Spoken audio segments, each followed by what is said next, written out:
This episode is sponsored by Audible. Get a free audiobook of your choice that you get to keep with their free trial. You can learn more at lutherancartographer.com/audible.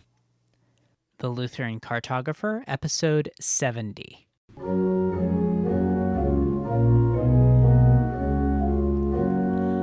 Welcome to the Lutheran Cartographer, the podcast where we explore what it's like to be Lutheran in different places. I'm your host, Nicholas Weber.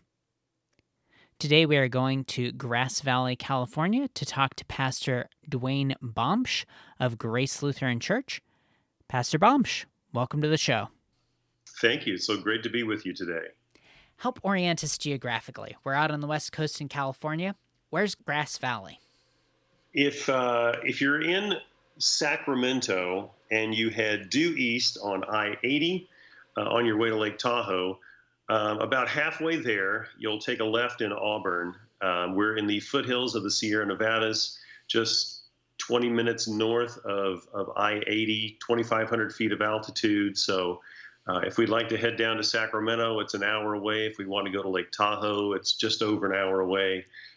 Just below the snow line come wintertime. That sounds like it's a good position to be. And where's Sacramento exactly? Is it like halfway down the state? Yeah, it's considered Northern California. So if you know where San Francisco is, north and west of San Francisco, Sacramento is right in the Central Valley. If we left from our house and headed due west, it's 200 miles to the coast. Okay, got it. Good deal. Tell us a little bit about yourself and how you came there. I am a born and bred Texan, so it's a little bit weird talking to people when they ask you, where are you from? And there's this existential crisis that you have for a moment saying that, Texas is home, but I'm in California. So, and do I say that I live in Grass Valley, or do I say I'm a Texan? Because, you know how Texans are. That's just how you are. So I grew up in Texas, lived in Texas, served in Texas, and then in 2014 was called to a parish in Central California and served down there for 4 years. And then in October of 2018 was called to Grace in Grass Valley and been here ever since. Excellent. So tell us a little bit more about some of the best things about Grass Valley. The nice thing about Grass Valley, again, is that we're 2,500 feet of altitude. So in the wintertime, we might get 3 or 4 inches of snow, but it's usually gone the next day or so. So we do experience the seasons, and it's wonderful weather. A lot of times there is so much to see and do nearby. I mean, the beach is about 4 hours away, 200 miles. But again, Lake Tahoe is just over an hour east of us. There's hiking. There's just here in town, the Empire Mine State Park. Because we're really close to Sutter's Mill, the 49ers in San Francisco, right? So the discovery of gold was really close by here. So there's a deep, deep history of mining. There's a deep history of Cornish miners. And usually in normal times, there's always Cornish Christmas here in town. Nevada City is a little town next door to us, about 4 miles away. They're Christmas time, they're Victorian Christmas. And again, all the mining things that are going on. The Transcontinental Railroad comes through here at Donner Summit. And okay, this is where you can have all of your cannibalism jokes, everyone, about Donner Lake, Donner State Park, and Donner Summit there, and the train tunnels, which are really another fun little hiking place there to see as well. So there's tons of things to see and to do in nature. The Pacific Crest Trail Trailhead is right there at Donner Summit. Um, again, hiking, mountain biking, farmers markets, all of those sorts of things. Small town feel, 12,000 people in town, so it isn't super crazy. You get to see a lot of the same faces a lot of times, for good or ill, depending on who they are and who you run into. So makes it fun. Great. What are some of the challenges about being in the area? Yeah, our congregation is located um, literally next door to the high school. We share a property line with the high school. And one thing that members of our congregation did a number of years ago, like a dozen years ago, was to open a high school hangout.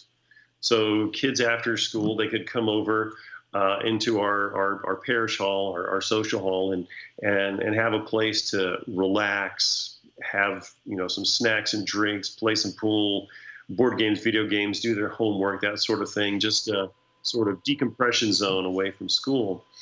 And we've had some good success with that, but we've had a really hard time advertising that in the high school. The principal of the high school has been very reticent and has actively given us pushback against advertising that, simply because we're located at a church. We don't have Bible study for them. We don't proselytize. We don't, none of that. If they ask a question, we'll answer it. But there's no active engagement about the faith because in that setting, we know that's not the place. So there's some active resistance there. The one time that I had a real active pushback myself, it's an interesting town because you may be able to walk into the grocery store and somebody will buy your groceries for you, or somebody will just really look at you sideways, especially if you're in clergy wear, right? And so I went into the local co-op grocery, which tends to lean more to the left side of the spectrum and a little more to the hippie, vegan, that sort of side, if you're aware of that sort of polarity. And it was one of the only places in town where you could get a ticket for the Brew Fest. And so I went in to get a ticket for the Brew Fest because, as one does in craft beer land, that's what you do. And I asked the lady behind the counter if I could get a ticket. I needed one ticket to the Brew Fest. And she just laughed out loud, burst out laughing, and gave me this look of like, who do you think you are coming in here in clergy wear asking for a Brew Fest ticket? It was kind of strange. It was the very first time that something so odd had happened to me. Texas. My last parish in Texas was close to San Antonio. San Antonio is a very rich Roman Catholic history, and if I had a hospital visit in San Antonio, it was not uncommon to have 5, 6, 7, almost every man who was wearing a hat tip his hat as I walked by down the halls in the hospital. Here, it's a completely foreign thing. At least they know what the uniform means, nearly all of them. But it's still a bit foreign. There's a lot of Buddhist people up here. There's a retreat, and like an Ayurveda retreat on the other side of Nevada City, that you get kind of a lot of that sort of crystals and natural sort of animistic religion almost here that really has come in over the last couple of decades. That it makes it a bit of a challenge sometimes to break through the noise. Absolutely. Let's talk a little bit more about that religious noise. What is it like to be Lutheran there? We've talked about how people aren't really familiar with the collar or deride it or find it strange. What's it like for your congregants and for you? Tell us a little bit more about that. Um, our parish is where we are located now is actually sort of a third site. Been there since the 60s. The original site of the parish was out in, it was St. Paul's Lutheran Church, Chicago Park. We still have a cemetery out at the old site. And it was, 20 minutes out of town. There were a lot of families were congregated around there, and that's where the church kind of grew up. But then there was this mission into Grass Valley, and a church was planted and then moved in the 60s to the current site, and then through a whole host of things of people moving into town from out in Chicago Park to the church building. Mother's Day 1971, the original church building burned to the ground. Kids were inside playing with matches, and they burned that down. And so everyone consolidated at Grace and Grass Valley. So, you had that sort of community that was there, that was built up and then moved into town. And there is an ELCA church in town. And there's us, we've got Episcopalians, we've got some Baptists and some generic non-denominational evangelical congregations as well. There's a synagogue, a small Jewish synagogue too. But there is a bit of a recognition of the faith community, the Christian community, people of faith in town. But a lot of town is, a lot of the folks around here are able to compartmentalize that. My wife works in retail downtown, and she is really the only person in the entire shop who is a regular practicing faithful Christian. She works with a lot of just unbelievers and nuns and disgruntled former Christians. So it's interesting to see how, she really she's able to navigate that. And it doesn't really cause a problem in that setting because they kind of know her as a fellow employee. But sort of just going out into the community there, it can be it's kind of hard to make some contact there because there's this whole thing about organized religion that people seem to have glommed onto in recent years. Is just really, it really throws up a barrier until you're able to break through. Absolutely. Yeah, that's some lingo that we used before we started recording, but we should bring our listeners on board with it as well. When you talk about your wife working with nuns, you're not talking about Roman Catholic nuns, are you? Exactly. Yeah, right. Those who have no religious affiliation. So yeah, if you say, what is your religion? And they will say none, None. Correct. Yes. Great. So let's talk now about what it's like to raise a family there. You mentioned the public high school being right next door. What's the atmosphere like for families? It's our town has kind of had this really gradual shift. We've moved away from our high school, which is next door to us, used to be around 2,000 students, and it's down to about 1,300, upper 1,200s now. And that's been kind of this long, slow shift. Most of our membership growth in our congregation in the last couple of years has come from Bay Area retirees who have moved up here. So, they make their living down in the Bay Area, Silicon Valley, all of that. They retire from there and move away from high cost San Francisco's, Silicon Valley, up into, for them, what is relatively cheaper, the Sierra foothills.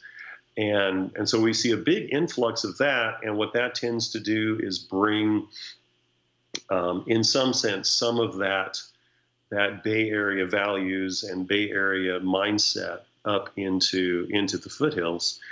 And especially in recent years, what that's done is really drive up and drive out younger families, because just for prices. the home housing market has just gone crazy. So there's a very long, slow, steady decline in younger families with kids, and an increase, commensurate increase in retirees in that age range. So when you have kids and you plug them into what's there, when we moved here, our daughter was a senior, our son was a junior in high school, and they were able to make their way. They were able to work their way in. They're both choir geeks and just fit right into that setting. But there was also, they definitely noticed the lack of a strong faith community among a lot of their classmates. So they were somewhat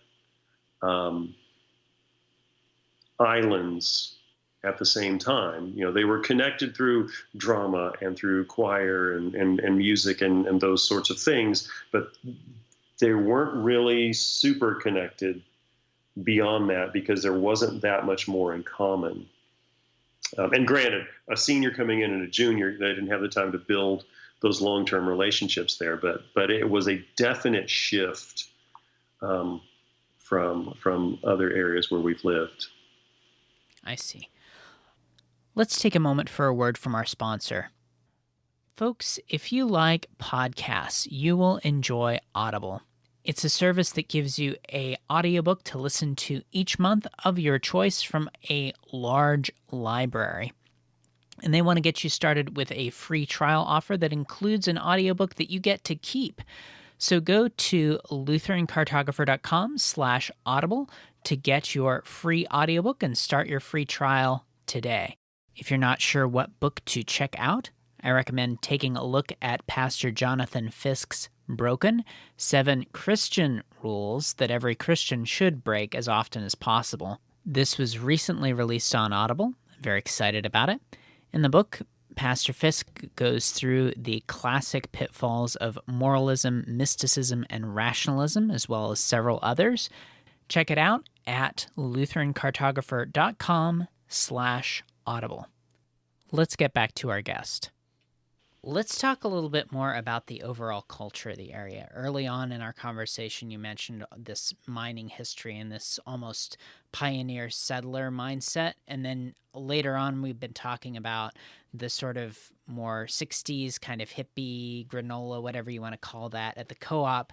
And now we're talking about the more almost technocratic kind of Bay Area, Silicon Valley culture. How do those work themselves out? And does any one of those, have we missed any of the major cultural aspects? And which one of those do you think predominates? Yeah, that's a good question. It's really an interesting it's an interesting thing to watch because the last year has really kind of stripped away a lot of the veneer with the COVID crisis and all of that, and businesses being closed and all of that too.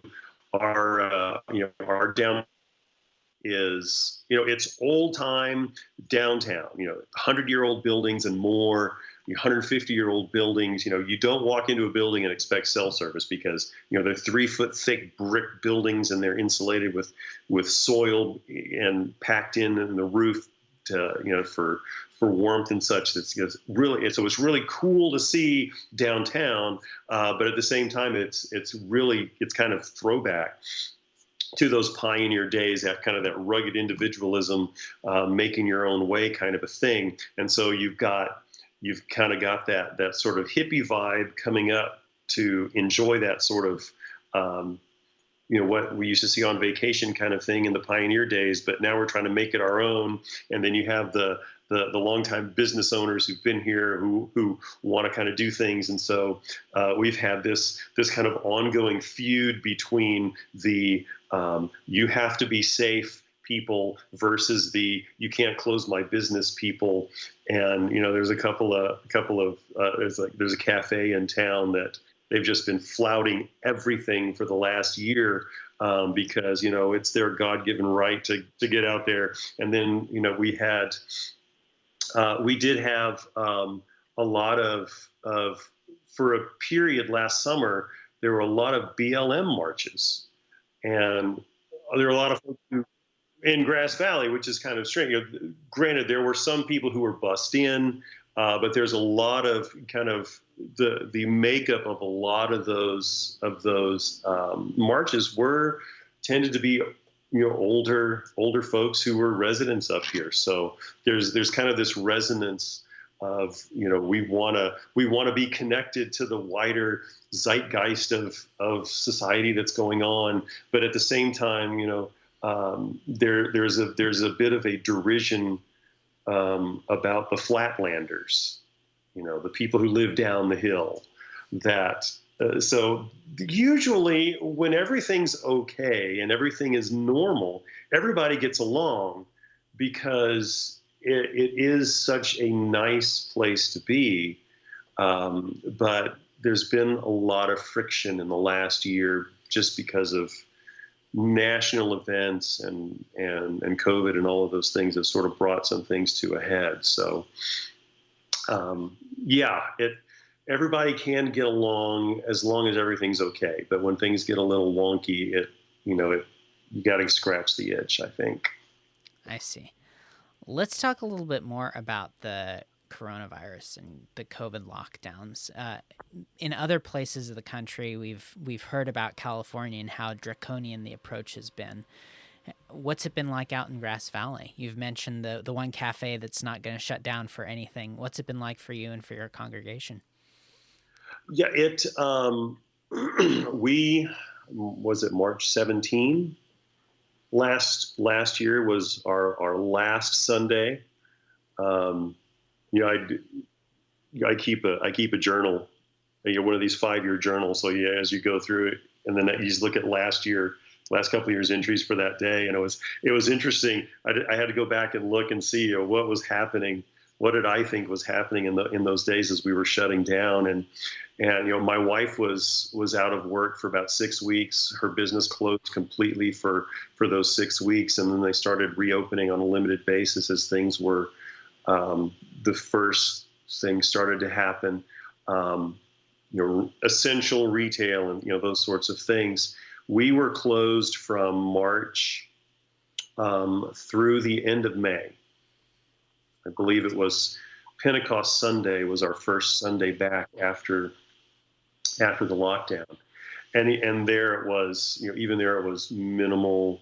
We weren't supposed to sing or any of that stuff, but our congregation is a very vocal and singing congregation. So for about 90% of the congregation, it was non-negotiable. We were going to sing, and so we have had a few families who we have not seen in over a year.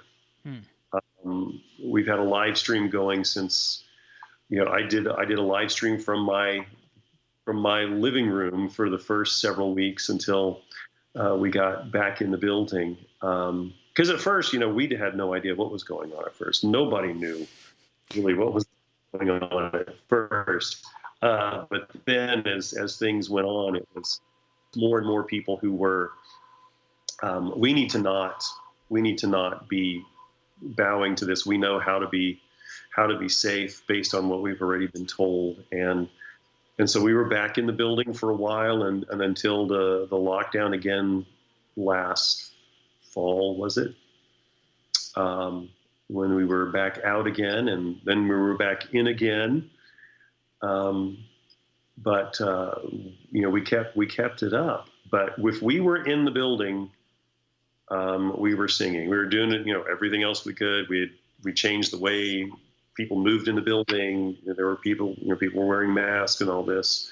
But we kept at it, and it was really rough for a few months. Like I'm sure every other congregation you talk to, they had a bit of a challenge. But like I say, on the whole, we've had positive experience in the end, in that we are, just past a year on, almost everyone is back that we've seen, and that are members. There's still a few who are holding out for a bit, but in time, I'm sure they'll be back with us as well. Yeah. Let's turn to happier things. If someone was coming into Grass Valley, what would you recommend that they check out? Restaurants, activities? What would you say? Got to go do this. Oh, well, if you want to know about mining, the Empire Mine is the place to go. The original mine shaft is still there. You can. There was a plan a number of years ago to pump a lot of the water out of the mine so that you could ride the original, cable cars down into the mine for a ways and at least to the first level of tunnels. But that got shut down. But you can still see that and the carts that went down in. There's blacksmithing demonstrations, a tour of the whole area. There's like 7 or 8 miles of hiking trails around the mine park. So that's one thing that you definitely have to do. The South Yuba River is nearby, and that is a place that at certain parts in the summer, the local highway patrol posts their notices about please do not park on the road because it gets that busy. But it's just, again, it's one of those beautiful places to see and to visit. Again, Donner Summit, the train tunnels, which are, granted it's an hour away, but it's one of those things that if you've not visited the Transcontinental Railroad, if you haven't been across the summit of the Sierras, it's a great place. It's right off the freeway, right off of I-80, and super easy to get to. All of the hiking, mountain biking nearby. There are trails just all over the place up and around here, just north of or just east of Nevada City. If you want to stay in town, there are 2 really big landmark hotels who've just finished, within the last 2 months, just finished major renovations. The shutdown actually helped them, I think, because that work was being done when nobody was able to be there. The Holbrook Hotel here in Grass Valley, the National Hotel in Nevada City, both built around the same time. They're historic buildings, bar and restaurant inside, just gorgeous buildings. Both of them right downtown in Holbrook, right downtown in Grass Valley, the National in downtown in Nevada City. If you want to camp instead, you want to bring your camper. The in-town campground, which is right between our 2 towns, is a great place to stay. And if you're looking for eats and drinks, our local brewery, the Grass Valley Brewing Company, they've got a little restaurant attached to them, which is a great place for all of their beers. And my sort of home away from home is the Thirsty Barrel Tap House and Grill. I usually spend Friday afternoons parked at the table there writing. That's what I'm doing. That's my kind of my sermon writing office away from town. So those are two fun spots to visit. Our congregation had up until the shutdown, we had a table talk.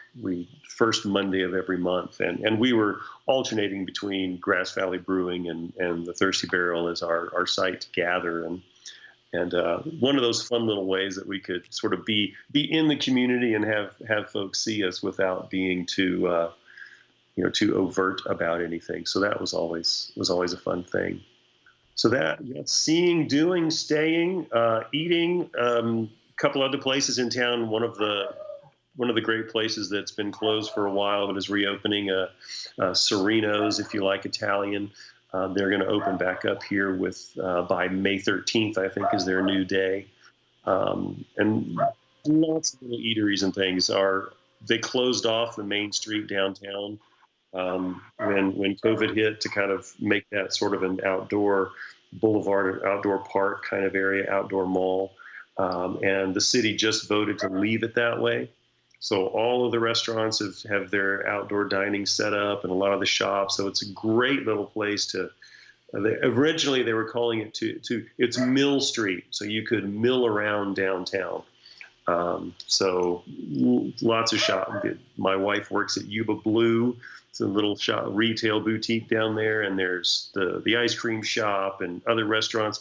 Booktown Books is down there. There's a couple of record shops and clothing, and just a great little place to come and visit. Excellent. As we start to close out the podcast, I want to make sure to give you the opportunity to point our listeners where you'd like. Your church's website, places to follow you online. Where would you like to point our listeners? Our website is gracelutherangv.org. gracelutherangv.org. That takes you to our website. We do have a Facebook page. We've been streaming our Sunday services on Facebook Live. And then we also have a YouTube channel that we post them to later. I think it's Grace Lutheran GV Media. And that's really the big places to find us. They're on the website and on Facebook. Fantastic. Thanks so much for your time today. What are your parting thoughts for our listeners? It seems to be a new day, right? We're kind of moving out of things. It is the Easter season, the third week of Easter. We're still basking in the glow of the resurrection and the promise of a bodily life, everlasting with our risen and living Lord. And so, as wonderful and as glorious as our town and the things to see and do are, we still look forward to that yet more glorious day. The day when our Lord gathers us together into his eternity, where we live with him, angels and archangels and all the company of heaven in that glorious, glorious eternity he's prepared. And until that day, we take comfort and have confidence in the fact that because he lives, we live again, and therefore we're able to go out into this world that may or may not like us, in peace and in joy, for we are the Lord's. Amen. Thank you again. God's peace. Thank you. It's been a pleasure. Thanks for listening to the Lutheran Cartographer. For more about the things that we talked about today, visit the show notes page at lutherancartographer.com/70. I encourage you to check out that Audible offer. That's at lutherancartographer.com/audible to get a free audiobook of your choice with their free trial offer. Until next time, I'm Nicholas Weber. Thanks for listening. I'll talk to you soon.